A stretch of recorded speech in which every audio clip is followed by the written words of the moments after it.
যে সমস্ত বেগুন গাছগুলি লাগানো হয়েছিল সেই সমস্ত বেগুন গাছে এখন কিন্তু ফুল চলে এসছে। এই সময় এসে কিন্তু ফুল কিন্তু আস্তে আস্তে ফলে পরিণত হবে। আর এই সময় এসে গাছে কিন্তু বেশ কিছু পরিচর্যা থাকে। সবার প্রথমে যে পরিচর্যাটি থাকে সেটা হচ্ছে গাছের গোড়ায় নিড়ানি। যদি কোনো নোংরা আবর্জনা ঘাস এই সমস্ত কিছু হয়ে থাকে তাহলে সবার প্রথমে আপনি কিন্তু এই নোংরা আবর্জনা বা এই সমস্ত ঘাসগুলিকে পরিষ্কার পরিচ্ছন্ন করতে হবে। আর এই পরিষ্কার পরিচ্ছন্ন করে দেওয়ার পর আপনাকে এখানটা কিন্তু গাছে খাবার প্রয়োগ করতে হবে। এই খাবারটা আপনারা যেটা প্রয়োগ করবেন, আপনারা যে কোনো মিক্সচার জৈব খাবার আপনারা প্রয়োগ করতে পারেন। এই মিক্সচার জৈব খাবারের মধ্যে যেটা আমরা বলি সেটার মধ্যে থাকে মূলত ভার্মি কম্পোস্ট থাকে, হাড় গুঁড়ো থাকে, শিংকুচি থাকে, নিম খোল থাকে, সরিষার খোল থাকে।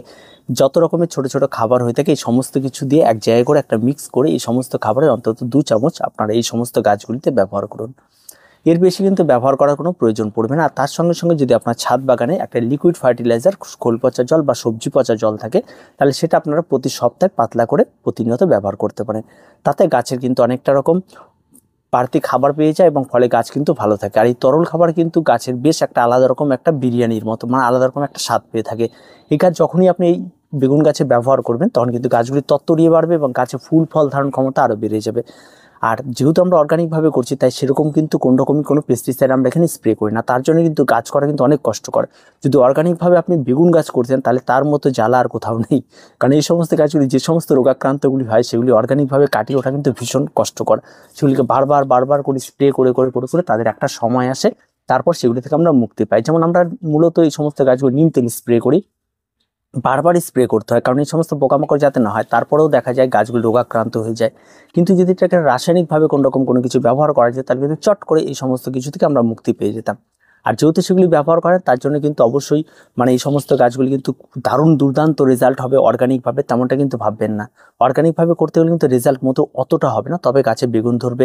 আমি যেমন যে সমস্ত গাছগুলি লাগিয়েছিলাম আমাকে বলা হয়েছিল বিগড়ের বেগুন, আজকের ডেটে এসে দেখছি সেই সমস্ত বেগুনগুলি বিগড়ের নয়, তবে সাদা রঙের বেগুন। তবে হোয়াইট যেটা এগ প্ল্যান্ট বলা হয়, যে এটা অরিজিনালি এগ প্ল্যান্ট। তো এই হোয়াইট বেগুনটা হচ্ছে, এটা বেশ ভালো লাগছে, সবে ধরা শুরু হয়েছে। তো আরও কিছু বেগুন রয়েছে যেগুলি আমি সবসময় প্রতিনিয়ত গাছ থেকে তুলছি আর খাচ্ছি। সেগুলি গাছ তো আছে, সেগুলি তো কন্টিনিউ বেগুন হয়েই যাচ্ছে। তো এই যে খাবারটি বললাম এটা আপনাকে করতে হবে, আর তার সঙ্গে সঙ্গে প্রতিনিয়ত যেটি স্প্রেটা বললাম সেটা করতে হবে। আর এই সমস্যা যদি রাসায়নিকভাবে করতে চান তাহলে এই সমস্ত ফুলগুলি যখন চলে আসে সেই সময় যদি আপনি একটা নর্মাল যদি কোনোরকম একটা বায়োভিটা হোক বা যে কোনো কিছু একটা রাসায়নিক খাবার যেটাকে আমরা বলি ভিটামিন, সেটা যদি স্প্রে করা যায় তাহলে কিন্তু আরও বেশি পরিমাণে কিন্তু ফলন পাওয়া যায়। তো সেটা আপনাদের পছন্দের, যদি আপনারা মনে করেন করতে চান তাহলে করতে পারেন। আর তার সঙ্গে সঙ্গে যদি আপনারা একবার পোকানাশক বা মাছিনাশক একবার ব্যবহার করতে পারেন তাহলে আরও ভালো রেজাল্ট পাওয়া যায়। আর রাসায়নিক একটু ব্যবহার করলে রেজাল্টটা আপনি অনেক ভালো পাবেন বেগুন গাছের ক্ষেত্রে। আর অর্গানিকভাবে কিন্তু অনেকটা রোগাক্রান্ত হয়ে যায় গাছের গ্রোথটা অনেকটা কম হয়, কারণ বেগুন গাছ অনেকটা খেয়ে দিয়ে বড় হওয়া গাছ, আর সেটা চট করে কিন্তু পায় না। তো যাই হোক, এই যে খাবারটি আমরা প্রয়োগ করলাম এই খাবারটি অবশ্যই আপনাকে প্রয়োগ করতে হবে এবং প্রতিনিয়ত আপনার 7 দিন অন্তর যদি লিকুইড ফার্টিলাইজার থাকে খোল জল তাহলে অত্যন্ত সুন্দর, সেটা আপনারা প্রয়োগ করে যাবেন। আর গাছে তেমন কোনো সমস্যা হবে না। মূলত যে সমস্যাটা দেখা যাবে সেটা হচ্ছে ফুল ঝরে যাওয়া ব্যাপারটা দেখা দেবে। ফুল ঝরে যাওয়া ব্যাপারটা মূলত দেখা যায় গাছে ফসফেটের অভাবে। যদি তেমন হয় আপনার রাসায়নিক ফসফেট সামান্য একটু গাছে ব্যবহার করে দিতে পারেন, তাছাড়া তেমন কোনো কিছু প্রয়োজন পড়বে না। আর এই ছোট্ট পরিচর্যা, বা আপনি দেখবেন বর্তমান বাজারে অর্গানিক অনেক খাবার মিক্সচার খাবার কিনতে পাওয়া যায়, সেই সমস্ত খাবারগুলি ব্যবহার করে তার মধ্যে ফসফেটের পরিমাণটা কিন্তু থাকে। আর হাড় গুঁড়ো ব্যবহার করে দিন, সেখানে বেশ ভালো কাজ করে ফসফেটের জন্য। আর তারপরে কিন্তু ফুল ঝরে যাওয়ার রোধটি কিন্তু অবশ্যই হবে আপনার। তারপরে ধীরে ধীরে আপনার গাছগুলি বড় হবে। গাছে কিন্তু বেগুন হয়ে যাওয়ার পর অবশ্যই আপনাকে প্রতিনিয়ত বেগুন বড় হলে বেগুন তুলতে হবে। যদি আপনি না তোলেন তাহলে কিন্তু সেই সমস্ত বেগুনগুলি কিন্তু আবার গাছে থেকে গেলে কিন্তু গাছ কিন্তু ফলনটা আবার কমে যাবে। তাই প্রতিনিয়ত আপনাকে বেগুনগুলো আবার মাঝে মধ্যে কিন্তু তুলে নিতে হবে। তো এই ছোট্ট পরিচর্যা এই সময় এসে বেগুন গাছে আপনার আপনার বেগুন কিন্তু ঝেঁকে আসবে।